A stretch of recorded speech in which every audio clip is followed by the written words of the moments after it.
So I was just on a Morton's Neuroma group, and there was a question about why it is that somebody's foot always feels better when they're barefoot rather than in shoes, and all the advice is to make sure that you're always in shoes.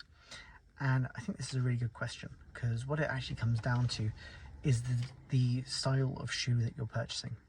So a lot of people tend to stick with the same brand, and each brand will have a last that they make their shoes around. Now, a last is the brand's idea of what a model foot is for that size. So they'll have a size 6 or a size 7 last, and that's the shape of what the inside of the shoe will be like. And there's no guideline that says a size 6 shoe must be certain width, certain length. There is a certain length that it's meant to be, but it varies massively between shoes, and each last will be different. So the problem then comes into what is a wide or an extra wide shoe. And most brands will produce a shoe that is a normal, by their own thing, shoe, and then they make it wide by adding an extra certain amount of width to it.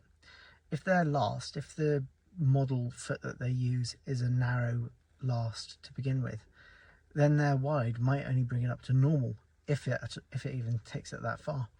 And then an extra wide will be the width that they increase it by doubled.